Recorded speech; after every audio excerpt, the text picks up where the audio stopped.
Hello students, my name is Kritika and welcome to your favourite channel Kritika BLLB।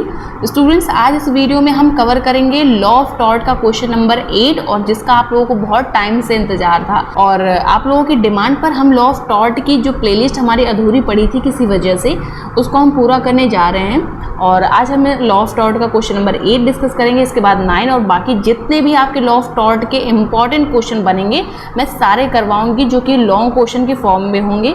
Okay, बहुत अच्छा लगता है जान करके आप लोगों को हमारे इन वीडियोस से हेल्प मिल रही है और उम्मीद करती हूँ कि बाकी वीडियो की तरह ये वीडियो भी आप लोगों को बहुत हेल्प करेगा, क्योंकि जितने भी मैंने आप लोगों के प्रीवियस ईयर के क्वेश्चन पेपर देखे, ऐसा मुझे कोई क्वेश्चन पेपर नहीं मिला जिसमें डिफॉर्मेशन से रिलेटेड कोई क्वेश्चन ना हो। ये जो आपका डिफॉर्मेशन यानी मानहानि जो आपका टॉपिक है बहुत ज़्यादा इंपॉर्टेंट है और आज हम इस वीडियो में इसी का एक लॉन्ग क्वेश्चन डिस्कस करेंगे। और इस वीडियो में आज हम डिस्कस करेंगे मानहानि से रिलेटेड जितने भी आपके क्वेश्चन बन सकते हैं कि मानहानि क्या है, इसकी परिभाषा क्या है, इसके आवश्यक तत्व क्या है, कितने टाइप का होता है मानहानि और इसके क्या डिफरेंसेस हैं, इसके क्या बचाव हैं और इनसे मानहानि से रिलेटेड बहुत सारे लीडिंग केसेस जो भी मोस्ट इंपॉर्टेंट केसेस हैं उन सभी को भी डिस्कस करेंगे। आज का वीडियो आपका बहुत ज़्यादा इंपॉर्टेंट है। वीडियो हो सकता है कि थोड़ा सा लंबा हो जाए क्योंकि सारी चीज़ें हम कवर कराएंगे, लेकिन हाँ, अगर आज की क्लास आप पूरी देखते हो तो इसके बाद मैं एक चीज़ की गारंटी दे सकती हूँ कि आपको फिर कभी डिफॉर्मेशन से रिलेटेड कोई डाउट नहीं होगा और अगर आपका एग्ज़ाम पास में है तो आज आपका इसी वीडियो में अच्छे से क्लियर हो जाएगा डिफॉर्मेशन। बाद में आपको ये वीडियो देखने की ज़रूरत नहीं पड़ेगी, ना ही टॉपिक बार बार पढ़ने की ज़रूरत पड़ेगी। ठीक है, इसी वीडियो में हम इसको लर्न भी करते चलेंगे। ओके, तो सबसे पहले हम एक एग्जाम्पल के थ्रू डिफॉर्मेशन होता क्या है इसको समझ लेते हैं, एक इसका इंट्रोडक्शन समझ लेते हैं और उसके बाद हम अपने नोट्स पे आएंगे। ये जो नोट्स हैं जिनको हम आज डिस्कस कराने वाले हैं, इन नोट्स से हम आज एक एक डिस्कस करेंगे और लर्न करेंगे। ओके, तो चलिए पहले हम एक एग्जांपल के थ्रू इसको समझ लेते हैं। डिफॉर्मेशन, मानहानि क्या है इसको समझते हैं एक एग्जांपल के थ्रू। जैसे कि आप लोग एक पिक्चर देख पा रहे हो, MBA चाय वाला, इसको कौन नहीं जानता, सभी लोग जानते हैं। ये चाय की वजह से फेमस है, प्रफुल्ल बिलोरे, और सोसाइटी में एक इसका एक अपना स्टेटस है, एक इसकी रेपुटेशन है और जो कि कमाने में सालों लग जाते हैं, बहुत मेहनत लगती है इसके पीछे, काफ़ी मेहनत होती है। ठीक है, और आज ये बहुत सारा पैसा भी कमाता है। तो इसी को देख करके, इसकी पैसे को देख करके और इसकी पॉपुलैरिटी को देख करके एक एक्स नाम का व्यक्ति है जो चाय की दुकान खोलना चाहता है और इसी की बगल में ही चाय की दुकान खोलना चाहता है। लेकिन ये जानता है जब तक ये MBA चाय वाला है तो इसकी दुकान तो नहीं चलने वाली है। तो इसके दिमाग में खुराफाती आइडिया आता है कि क्यों ना इसको डिफेम किया जाए, जिससे कि लोगों की नज़रों में जो इसकी एक छवि है वो ख़राब हो जाए और जिसकी वजह से इसकी दुकान ना चले और एक्स की दुकान चले। तो ये एक स्टेटमेंट देता है, कहता है कि जो MBA चाय वाला है इसमें जो चाय बनाता है तो उसमें जो सामग्री का यूज़ करता है वो सामग्री बहुत घटिया सामग्री का यूज़ करता है। ठीक है, या एक्सपायर चीज़ों का यूज़ करता है या बहुत हानिकारक पदार्थों का यूज़ करता है इस तरीके से। और ये जो चाय बनाता है वो लोगों के हेल्थ के लिए बहुत ज़्यादा नुकसानदेह है और यहाँ तक कि इसकी जाँच में पकड़ी भी जा चुकी है। इस तरीके से कुछ भी अनाप शनाप झूठी बात बोलता है। अब ये जो बात उसने बोली है, अब ये जब लोगों को पता चलती है तो लोगों के जो नज़रों में इसकी जो MBA चाय वाले की जो इमेज थी, एक जो अच्छी इमेज थी, वो ख़राब हो जाती है। अब यहाँ से इसको MBA चाय वालों को क्या होता है, इसको जो सालों की इसकी मेहनत थी, जो इसने नाम कमाया था, उसका ये नाम खराब हो रहा है और इसका जो रेपुटेशन था समाज में वो इसकी कम हो रही है। तो इसको क्या बोला जाएगा, इसी को मानहानि बोला जाएगा। यानी ये जो स्टेटमेंट दिया है एक्स ने तो कहीं ना कहीं MBA चाय वाली की जो फेम है उसको कम कर रहा है। ठीक है, अब ये किस तरीके से कर सकता है, दो तरीके से कर सकता है एक्स। या तो बोल करके करे, यही बात जो बोल रहा है, जो आरोप लगा रहा है, झूठी बात जो बोल रहा है, ये बात सच नहीं है। ठीक है, अगर सच होती तो फिर ये मानहानि होगा ही नहीं। ठीक है, बात जो डिफॉर्मेशन होता है, जो मानहानि होता है, वो झूठी बात होती है। या तो मानहानि बोल करके करी जा सकती है। ठीक है भाई, 4-5 लोगों को इकट्ठा करके मुंह से बोल दो या माइक से बोल दो। ठीक है, वर्बली किया जा सकता है। दूसरा कैसे किया जा सकता है, या तो पोस्टर से, भाई यही जो बात इसने बोली है एक्स नाम के व्यक्ति ने MBA चाय वाले के लिए, ये बात पोस्टर में भी लिखवा करके छपवा सकता है, पेस्ट करा सकता है दीवारों में, या न्यूज़पेपर में निकला सकता है। ठीक है, तो दो तरीके से हो गया। एक हो गया वर्बली, जो बोल करके उसने किया, मौखिक किया है। ठीक है, दूसरा स्टेटमेंट जो उसने लिखित में किया है, जैसे न्यूज़पेपर में, पोस्टर में छपा करके। ठीक है, तो जो वर्बली होता है उसको क्या बोलते हैं, अपवचन बोलते हैं, उसको स्लैंडर बोलते हैं, ठीक है। और जब ये स्टेटमेंट लिख करके किया जाता है या लिखित में होता है तो इसको क्या बोलते हैं, अपलेख बोलते हैं, जिसको लाइबल भी बोल सकते हैं, लिबल भी बोल सकते हैं, ठीक है। मानहानि आपका दो टाइप का होता है, एक होता है अपवचन जिसको स्लैंडर बोलते हैं, दूसरा होता है अपलेख यानी लाइबल। जब कोई व्यक्ति संकेतों के द्वारा, मौखिक शब्दों के द्वारा, शारीरिक मुद्राओं के द्वारा, अव्यक्त ध्वनियों के द्वारा कोई अपमानजनक कथन बोलता है, डिफॉमेटरी कोई स्टेटमेंट देता है, तो उसको क्या बोलते हैं, उसको अपवचन बोलते हैं। और जब प्रतिवादी अपमानजनक कथन को फोटो के द्वारा या न्यूज़पेपर में पब्लिश करा के या फिर चित्र के द्वारा या फिल्म्स के द्वारा या कार्टून के थ्रू या फिर कोई बात लिख करके पोस्टर्स दीवार में लगा देना, बात लिख देना, बोर्ड्स पे कोई चीज़ लिख देना, या फिर कोई पुतले के द्वारा या फिर कोई बात छाप करके न्यूज़पेपर में छाप करके अगर कोई अपमानजनक कथन बोलता है वादी के बारे में, कोई भी ऐसा स्टेटमेंट देता है जो कि उसकी प्रतिष्ठा, उसकी जो रेपुटेशन है उसको हार्म करती है, उसको क्षति पहुंचाती है, तो इसको क्या कहा जाएगा, इसको अपलेख कहा जाएगा, ठीक है। चलिए, ये तो हमने समझ लिया कि मानहानि क्या होता है और कितने टाइप का होता है, ये तो इसका हमने ओवरव्यू एक ले लिया। अब हम, अगर हमारे एग्जाम में क्वेश्चन आता है कि मानहानि क्या है, इसके आवश्यक तत्व बताइए या इसके टाइप बताइए और इसके बचाव क्या है, तो आप एग्जाम में इसका लॉन्ग क्वेश्चन कैसे लिखोगे, अब हम वो देख लेते हैं। सबसे पहले हम स्टार्ट कहाँ से करेंगे अपना आंसर, एक इंट्रोडक्शन से स्टार्ट करेंगे, ठीक है। इंट्रोडक्शन आपका कुछ भी हो सकता है, आप जो इसमें हम बताएंगे वो भी हो सकता है या आपका खुद अपना भी हो सकता है, ठीक है। तो हम इंट्रोडक्शन में क्या लिखेंगे कि प्रतिष्ठा या चरित्र व्यक्ति का सबसे मूल्यवान संपत्ति है और प्रतिष्ठाहीन जीवन जीने की अपेक्षा व्यक्ति मरना ज़्यादा श्रेयस्कर समझता है। आप सभी लोग जानते हैं कि जो समाज में व्यक्ति की इज्जत होती है, जो उसका चरित्र होता है, वो उसकी संपत्ति से भी बढ़कर के होता है, क्योंकि पैसा तो आप एक दिन में कमा सकते हो, लेकिन समाज में जो आपकी रेपुटेशन है, जो एक प्रतिष्ठा है, उसको एक दिन में नहीं कमाया जा सकता है। उसके पीछे सालों की मेहनत होती है, आपके अच्छे काम होते हैं और जिससे आपके एक अच्छी छवि बनती है, ठीक है। और जब किसी व्यक्ति की प्रतिष्ठा को क्षति पहुंचाई जाती है या फिर कोई ऐसा कथन बोला जाता है या उस पर कोई झूठा आरोप लगाया जाता है जिससे कि उसकी जो समाज में रेपुटेशन है वो खराब होती है, लोगों की नज़रों में जो इसकी एक अच्छी छवि बनी थी, जो एक इमेज बनी थी, वो खराब होती है, तो इसी को हम मानहानि बोलते हैं। ये जो मानहानि है, ये जो अपमान है, ये प्रतिवादी का एक ऐसा लिखित, मौखिक और प्रकाशित कथन होता है जिससे कि वादी समाज के सही सोच वाले व्यक्तियों के बीच में उपहास का पात्र बन जाता है।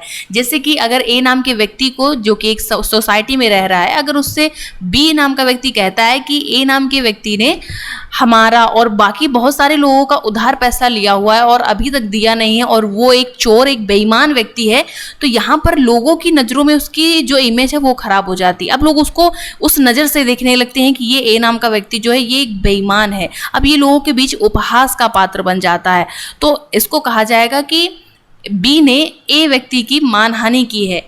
अब यहाँ पर याद रखिएगा, आप जो मानहानि है ये आपका अपकृत्य के साथ साथ अपराध भी है। भारतीय दंड संहिता की धारा 499 और 500 में इसको एक अपराध के रूप में परिभाषित किया गया है।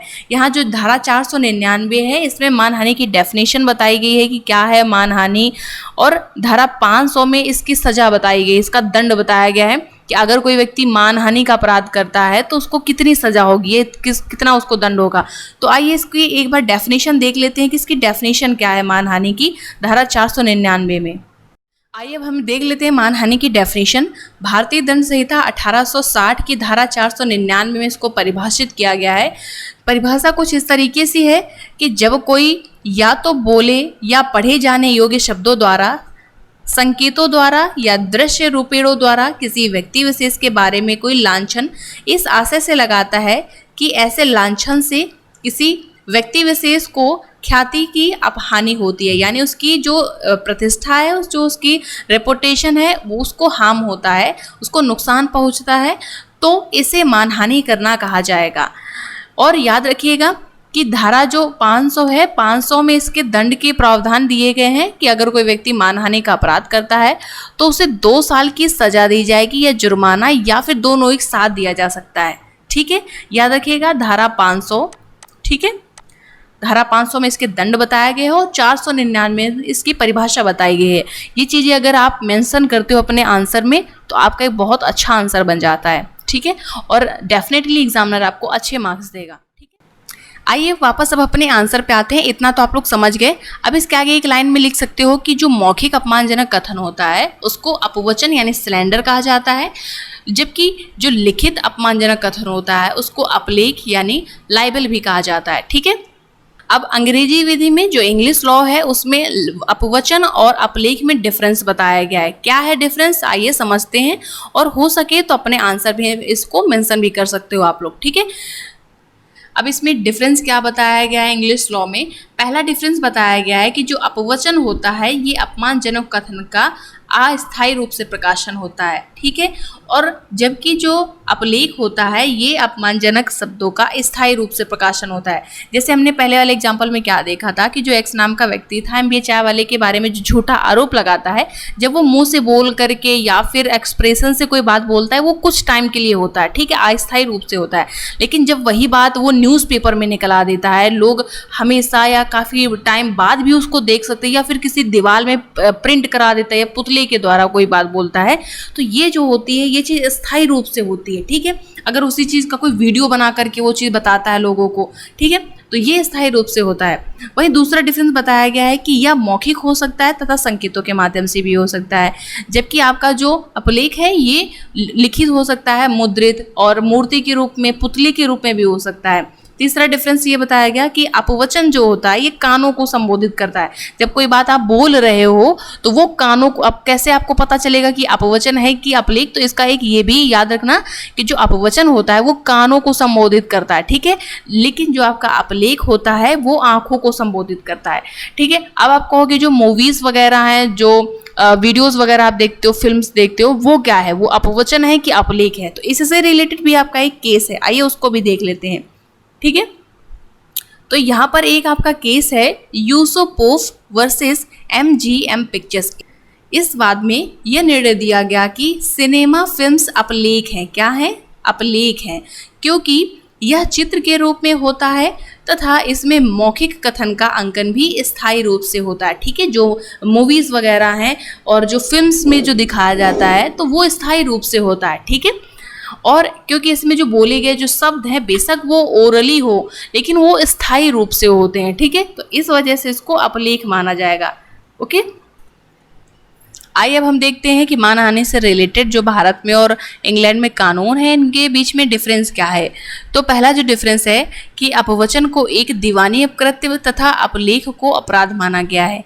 इंग्लैंड में अपवचन को अपराध नहीं माना गया है, अपवचन को केवल और केवल दीवानी अपकृत्य माना गया है, यानी वादी केवल और केवल अपवचन के लिए कंपनसेशन प्राप्त कर सकता है, ठीक है। लेकिन इंडिया में ऐसा नहीं है। इंडिया में अपवचन और अपलेख दोनों को अपराध माना गया है भारतीय दंड संहिता की धारा 499 के तहत, यानी व्यक्ति इसके लिए अपराधी को सजा भी दिला सकता है और या तो वो कंपनसेशन प्राप्त कर सकता है, ठीक है।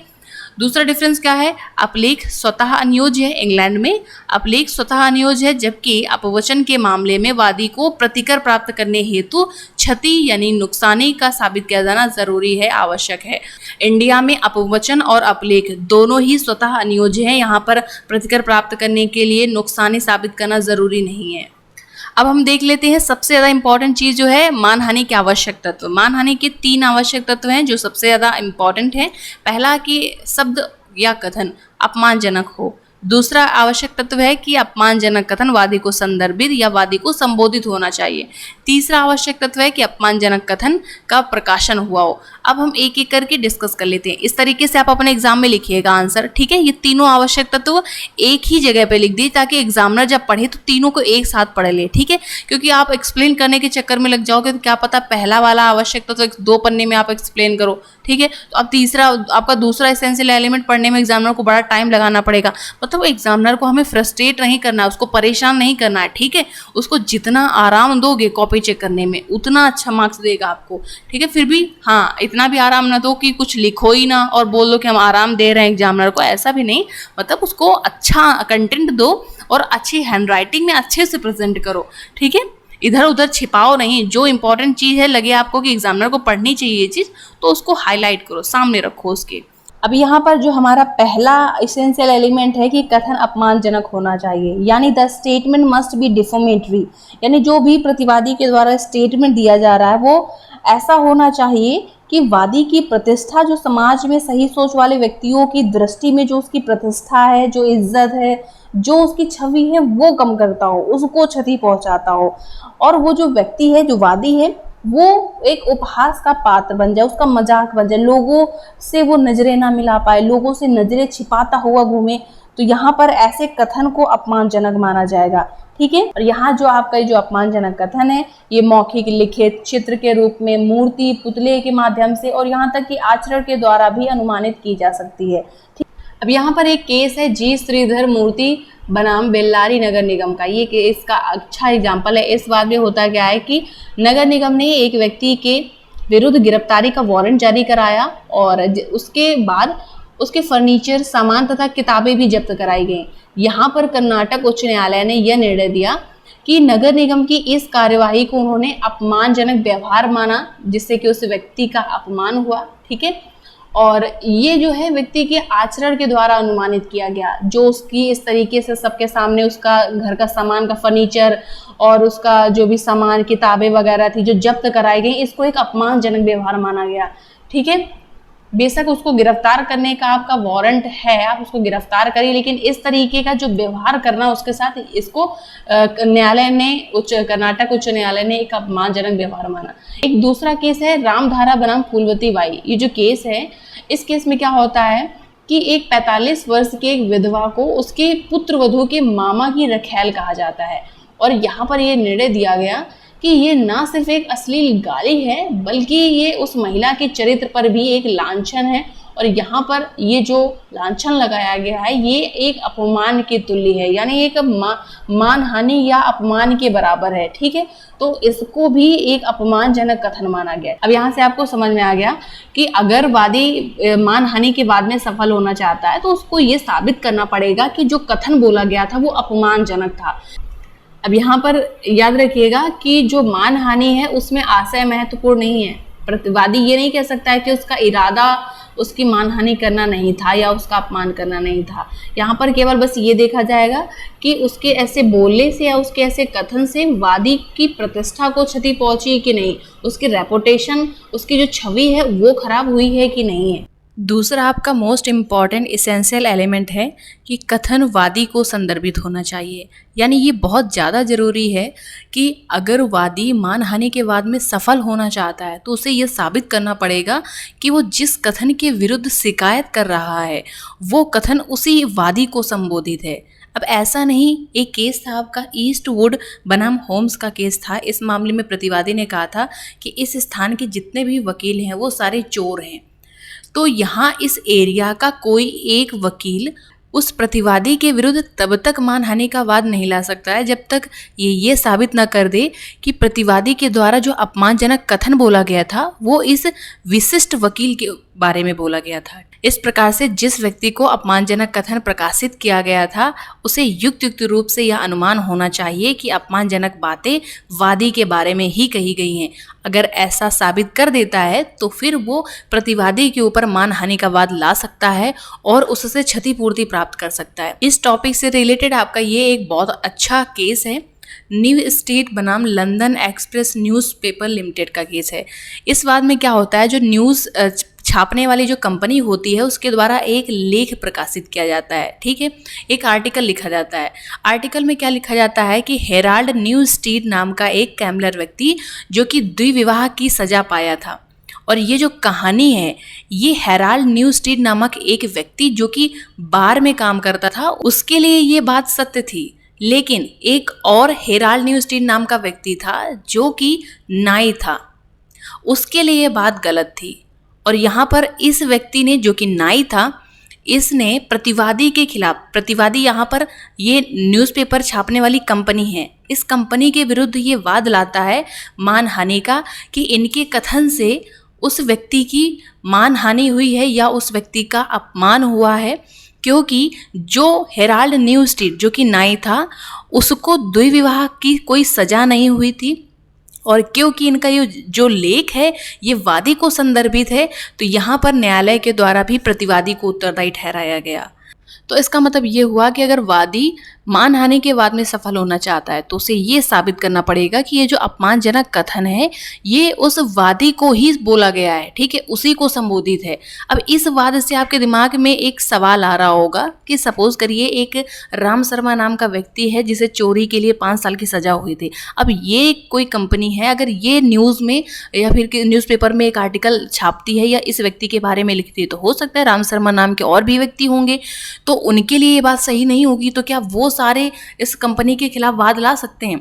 इस तरीके की एक समस्या उत्पन्न हुई जब इस न्यूज़ स्ट्रीट के वाद में ये निर्णय दिया गया, ठीक है, क्योंकि इस वाद में ये कहा गया कि ये जो आर्टिकल छापा गया है कंपनी द्वारा ये हेराल्ड न्यूज़ स्ट्रीट जो कि नाई था उसको भी संदर्भित थी, ठीक है, जिसकी वजह से उसको उत्तरदायी ठहराया गया। अब इस निर्णय के बाद एक समस्या उत्पन्न हो गई। समस्या ये उत्पन्न हो गई कि ऐसी बहुत सारी परिस्थितियां हो सकती हैं जहां पर कोई एक बात किसी एक व्यक्ति के लिए अपमानजनक हो और वही बात किसी दूसरे व्यक्ति के लिए अपमानजनक नहीं हो। तो अब ऐसी परिस्थिति में प्रतिवादी क्या करेगा? क्या वो हर बार हर सिचुएशन में इसी तरीके से उत्तरदायी होगा या उसके लिए कोई बचाव भी है? तो इस निर्णय के बाद जो समस्या उत्पन्न हुई तो उसके बाद इंग्लैंड में एक कानून बनाया गया। कानून क्या था, आगे क्या व्यवस्था करी गई इस समस्या से निपटने के लिए, आइए उसको समझते हैं। इस केस में दिए गए निर्णय के बाद जो कठिनाई उत्पन्न हुई उस कठिनाई को समाप्त करने के लिए, उस प्रॉब्लम को सॉल्व करने के लिए एक पोर्टर कमेटी का गठन किया गया। जी हाँ, पोर्टर कमेटी का गठन किया गया और इस कमेटी की संस्तुति पर इंग्लैंड में एक डिफॉर्मेशन एक्ट 1952 पारित किया गया। और ये जो अधिनियम है इस अधिनियम में ये व्यवस्था करी गई, डिफॉर्मेशन एक्ट 1952 की धारा 4 के अनुसार ऐसी परिस्थितियों में दायित्व से बचने के लिए प्रतिवादी को 2 बातें साबित करनी होती हैं। यानी अभी हम लोगों ने जो न्यूज़ स्ट्रीट के केस में पढ़ा, जो परिस्थितियां उत्पन्न हो जाती हैं, तो ऐसी परिस्थिति में प्रतिवादी अपने दायित्व से बचने के लिए उसको 2 बातें साबित करनी होगी, ठीक है। पहली बात उसको क्या साबित करनी पड़ेगी कि ये जो उसने प्रकाशन किया था तो उसका आशय वादी के प्रति इस कथन को प्रकाशित करने का नहीं था। यानी वो जो अभी हेराल्ड न्यूज़ स्ट्रीट का केस था उसमें उस कंपनी को ये साबित करना पड़ेगा कि उसने जो द्विविवाह की सजा वाला जो उसने लेख लिखा था वो नाई वाले हेराल्ड न्यूज़ स्ट्रीट के बारे में नहीं था, बल्कि जो हेराल्ड न्यूज़ स्ट्रीट बार में काम करता था उस व्यक्ति के बारे में इन्होंने लेख लिखा था। उसको ये साबित करना होगा तथा उसे ये भी साबित करना होगा कि उसे उन परिस्थितियों का ज्ञान नहीं था जिसमें कथन प्रतिवादी, यहाँ प्रतिवादी नहीं है वादी होगा, जिसमें कथन वादी को संदर्भित हो सकता। दूसरी बात उसको क्या साबित करना होगा कि जो उसने कथन किए थे वो प्रथम दृष्टया अपमानजनक नहीं थे, उसे उन परिस्थितियों का ज्ञान नहीं था जिसके अंतर्गत इस कथन से वादी की प्रतिष्ठा को क्षति पहुंच सकती थी। और उपर्युक्त दोनों मामलों में प्रतिवादी ने युक्त सावधानी बरती हो, ठीक है, उसने कोई लापरवाही न की हो और पूरी सावधानी के साथ उसने ऐसा लेख या ऐसा वचन बोला हो या ऐसा लेख जो है प्रकाशित किया हो। अगर ये दोनों शर्तें पूरी हो जाती हैं तब प्रतिवादी ऐसे दायित्वों में बच सकता है। और दूसरी कंडीशन है आपकी, जब कोई अपमानजनक कथन किसी एक वर्ग के व्यक्तियों के बारे में बोला गया हो या कोई अपमानजनक कथन जब किसी एक वर्ग से संबंधित हो, ऐसे मामले में उस वर्ग का कोई भी एक सदस्य प्रतिवादी के खिलाफ तब तक वाद नहीं कर सकता है मानहानि का जब तक वो ये साबित न कर दे कि ऐसा जो अपमानजनक कथन बोला गया था वो उस वादी के बारे में बोला गया था, ठीक है। और इसी से रिलेटेड आपका ईस्टवुड वर्सेस होम्स का केस था जो कि हमने अभी डिस्कस कराया था, जिसमें ये कहा गया था प्रतिवादी के द्वारा कि इस स्थान के सारे वकील चोर हैं। तो न्यायालय के द्वारा ये निर्णय दिया गया कि यहाँ पर कोई एक विशेष वकील निकल करके ये नहीं कह सकता है कि ये जो कथन था अपमानजनक ये उसी के बारे में था, और ना ही वो ऐसे कथन के विरुद्ध मानहानि का वाद ला सकता है। दूसरी कंडीशन हो सकती है कि जब कोई अपमानजनक कथन किसी मृतक व्यक्ति के बारे में हो। वैसे मृतक व्यक्ति की मानहानि या मृतक व्यक्ति का अपमान ये कोई अपकृत्य नहीं है, ठीक है, परंतु यदि किसी मृतक के अपमान से एक जीवित व्यक्ति की प्रतिष्ठा को क्षति पहुंचती है या फिर किसी मृतक के अपमान से उसके परिवार वाले या उसके जो संबंधी हैं उनकी भावनाओं को चोट पहुंचती है, तो यहाँ पर ऐसा जो अपमानजनक कथन है या ऐसा जो लांछन है वो वाद योग्य होगा। और ऐसा स्पष्टीकरण भारतीय दंड संहिता की धारा 495 में दिया गया है। अब आपका तीसरा जो आवश्यक तत्व है, अपमानजनक कथन का प्रकाशन होना। प्रकाशन बहुत ज़्यादा जरूरी है। मानहानि के वाद में अगर आपको सफल होना है तो ये साबित करना होगा कि जो अपमानजनक कथन था उसका प्रकाशन हुआ था। और प्रकाशन का तात्पर्य क्या है? अपमानजनक शब्दों को उस व्यक्ति के अलावा अन्य व्यक्ति की जानकारी में लाना जिसे वे शब्द संबोधित किए गए हैं। जैसे कि सपोज करिए हमने इसेंशियल एलिमेंट अभी 2 पढ़ लिए हैं। पहला इसेंशियल एलिमेंट हमने क्या पढ़ा था कि जो कथन है वो अपमानजनक होना चाहिए। दूसरा क्या पढ़ा था कि जो अपमानजनक कथन है वो वादी को संदर्भित होना चाहिए। सपोज ये दोनों कंप्लीट हो रहे हैं लेकिन उसका प्रकाशन नहीं हुआ है तो यहाँ पर ये मानहानि क्रिएट नहीं करेगा। फॉर एग्जाम्पल, एक कमरे में ए और बी 2 व्यक्ति हैं। ए जो है वो बी के बारे में कुछ अपमानजनक बातें बोलता है। अब यहाँ पर ये जो कथन है वो अपमानजनक भी है और बी को संबोधित भी है, लेकिन फिर भी बी जो है वो ए के खिलाफ मानहानि का वाद नहीं ला सकता है। तब तक वाद नहीं ला सकता है जब तक ए के द्वारा ऐसे अपमानजनक कथन का प्रकाशन न कर दिया जाए, यानी यहाँ पर कोई तीसरा व्यक्ति इस बात को ना सुन ले। जैसे सपोज सी भी वहीं पर खड़ा है, ठीक है, और उसके सामने जो है ए बी के बारे में कोई अपमानजनक बात बोल रहा है तो यहाँ पर बी जो है वो ए के खिलाफ मानहानि का वाद ला सकता है। लेकिन यहाँ पर अगर ए को मालूम है कि यहाँ पर ए और बी सिर्फ 2 ही व्यक्ति हैं, सी चुपचाप पीछे से या छिप करके कहीं से सुन लेता है तो उसके लिए ए उत्तरदायी नहीं होगा, याद रखना आप, ठीक है। क्योंकि अपमानजनक कथन का प्रकाशन मानहानि का सबसे महत्वपूर्ण आवश्यक तत्व होता है। जब तक प्रकाशन सिद्ध न कर दिया जाए तब तक वादी अपमान के अपकृत्य के वाद में सफल नहीं हो सकता है। जो मानहानि होती है वो व्यक्ति की उस प्रतिष्ठा पर हमला होती है जो समाज में लोगों की नज़रों में होती है, क्योंकि व्यक्ति खुद के बारे में क्या सोचता है वो महत्वपूर्ण नहीं है। जो प्रतिष्ठा होती है वो लोगों की नज़रों में होती है। इसलिए जब तक अपमानजनक कथन का प्रकाशन नहीं हो जाता है तब तक मानहानि के लिए वादी वाद नहीं ला सकता है। इसी से संबंधित आपका एक महत्वपूर्ण केस है महेंद्र राम बनाम हरनंद प्रसाद का केस। इस वाद में न्यायालय के द्वारा ये निर्णय दिया जाता है कि यदि पत्र वादी को प्रेषित किया गया था और गलती से किसी अन्य व्यक्ति के द्वारा पढ़ लिया जाता है तो यहाँ पर प्रतिवादी उत्तरदायी नहीं होगा। याद रखना, बहुत ध्यान से इस बात को समझिएगा कि अगर कोई लेटर प्रतिवादी के द्वारा अगर कोई लेटर वादी को भेजा गया है, ठीक है, वादी को प्रेषित किया गया है यानी ए व्यक्ति को भेजा गया है, ठीक है, लेकिन गलती से अगर कोई तीसरा व्यक्ति पढ़ लेता है, यानी गलती से अगर कोई तीसरा व्यक्ति पढ़ लेता है इस पत्र को तो यहाँ पर जो सी व्यक्ति है जिसने पत्र को भेजा है वो इसके लिए उत्तरदायी नहीं होगा। लेकिन इस वाद में फैक्ट क्या थे, आइए हम उन फैक्ट्स को समझते हैं, ठीक है, क्योंकि ये जो हमने बताया ये तो न्यायालय ने निर्णय दिया था। इस वाद में होता क्या है, जैसे ए नाम का एक व्यक्ति है जो कि बी को एक कोई पत्र लिख रहा है, ठीक है, या बी को कोई एक पत्र भेज रहा है। उसको मालूम है कि बी को उर्दू नहीं आती है, ठीक है, उसको मालूम है कि बी को उर्दू नहीं आती है और अगर वो उर्दू में पत्र लिखेगा तो जाहिर सी बात है वो पत्र को पढ़ने के लिए किसी तीसरे व्यक्ति को कहेगा, ठीक है। तो इस वाद में कुछ ऐसा ही होता है। ए जो है उर्दू में एक पत्र लिखता है जिसमें अपमानजनक बातें भी लिखता है और वो पत्र बी को प्रेषित कर देता है, ठीक है, लेकिन बी को क्योंकि उर्दू आती नहीं होती है तो वो सी व्यक्ति से कहता है कि मुझे ये पत्र पढ़ करके सुनाओ। और सी व्यक्ति जब उस पत्र को पढ़ता है तो उसमें जो अपमानजनक बातें होती हैं वो सी को भी मालूम चल जाती हैं और बी को भी मालूम चल जाती हैं और वहाँ पर कुछ और भी व्यक्ति बैठे थे उनको भी मालूम चल जाती हैं, ठीक है।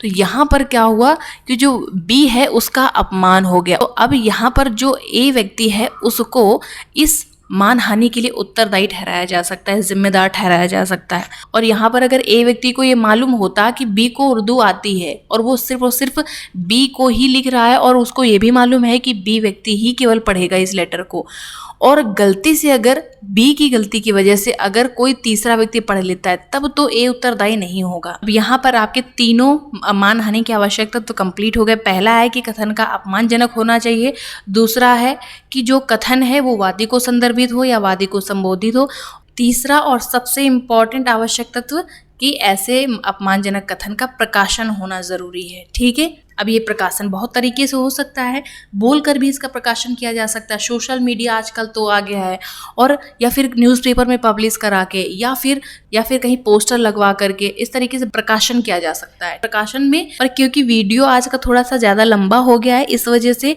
इसके आगे का जो क्वेश्चन का आंसर है, जैसे कि मानहानि के बचाव क्या है, और एक आपका बहुत इंपॉर्टेंट टॉपिक है कि वक्रोक्ति, जिसको इंग्लिश में कहते हैं इन्यूंडो, ठीक है, ये भी आप एक इम्पॉर्टेंट आपका टॉपिक है, इससे भी आपके क्वेश्चन पूछे जाते हैं, ठीक है। तो ये हम नेक्स्ट वीडियो में कवर कराएंगे। दोनों वीडियो ज़रूर देखिएगा, वरना आपका एक क्वेश्चन जो है ये अधूरा रह जाएगा। और ये मानहानि का बचाव जो है अक्सर लॉन्ग क्वेश्चन में इसी के साथ पूछा जाता है, मानहानि की डेफिनेशन के साथ इसका बचाव अक्सर पूछा जाता है। तो इसलिए कंप्लीट दोनों को वीडियो को देखिएगा। और इसका PDF अगर डाउनलोड करना हो तो आपको लिंक मैं डिस्क्रिप्शन में दे दूंगी, आप डिस्क्रिप्शन से इसका PDF डाउनलोड कर लीजिएगा। See you in the next video, till then bye bye, take care.